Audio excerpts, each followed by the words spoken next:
So I've been putting up a bunch of shorts lately, and I have a note here, something to bring up. Too long for a short. You may and will always need to remain teachable. Yes, I was reading off a card. And how much that saved my life. You know, when I first got sober, I had a problem, issues with step 2 and 3. Power greater than myself, and turn my will over. And it was difficult.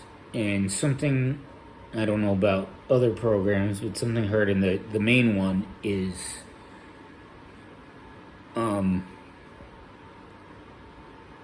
to go along with the rest of the program. And, you know, and I it's what I had to do at first. Eventually, that concept did change for 2 and 3. It changed. And so just after 3 years sober, I were enrolled in college. And I found that possibly the single best thing I've ever done. Also up there with the hardest things I've ever done. Damn, it was brutal. I was in for 4 or 5 years studying nutrition, and when I finished school, I'm like, all right, my mind is free. I passed the nutrition exam. Oh, take a load off. And knowing in time that some kind of lesson was going to hit me about how it went. And it was just impossible at times, that 4 or 5 years. Impossible, mentally. Let alone the injuries. I had 2 surgeries while I was in. And that was the easy part. But remaining teachable. And when I finished, I was in for five years. Already had a bachelor's, went back for nutrition. I was in part-time for 5 years. And I'm like, okay, time has passed. And as I going into that hindsight about what made it go so well, nope, don't let me fool you. It was hard, but it went well.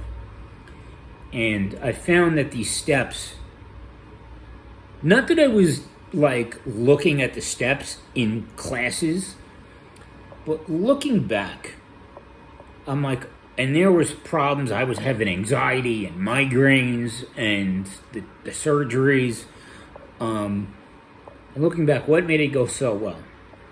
Okay, I want to go for something better. I don't like where I'm at. Step 1. You know, I want to do something to improve my life. Step 1. I need to do something.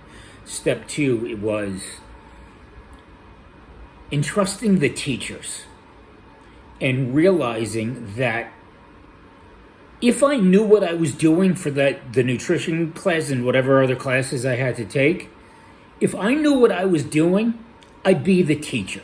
The teacher understands that I do not know what I'm doing. They get it. They're the teacher and I'm not. And that I didn't realize right away during the anxiety, that I was supposed to have questions. I was supposed to read and learn and adapt, and not even adapt to the subject matter, but it was working full-time, doing internships, studying, doing the homework, and what I realized afterwards was, okay, I got to go for a new thing. The teachers know what they're doing, and trust them. Go with the process. And it wasn't even just go with the process. It was through that time, that 5 years, I came out a different person. Realizing I had to entrust the teachers to know what they were talking about, and every single one of them did. They were great. Loved them all. Well, almost all. There was one. But they're the teacher and I'm not. Remain teachable. And when I got to look back, the discipline that came out of it, working 30-something hours a week, internships, and the studying, and the injuries. I had 2 surgeries in that 5 years. But it changed my life. And that was the entire process of steps 1, 2, and 3. 4, I don't know, because I didn't know what was going to happen while I was in school. Yes, there were things I could have, if I knew then what I know now, probably could have been a little easier. But I will never have a full grasp on life, on your life, my life, what's going on around me, and to remain teachable. And that's steps 1, 2, and 3. And one of the best things I ever did. So if I go in, people talk about humility in recovery, and that's a big one, and deflating the ego, which are the biggest parts of the process. Remaining teachable. So go into each day with that attitude.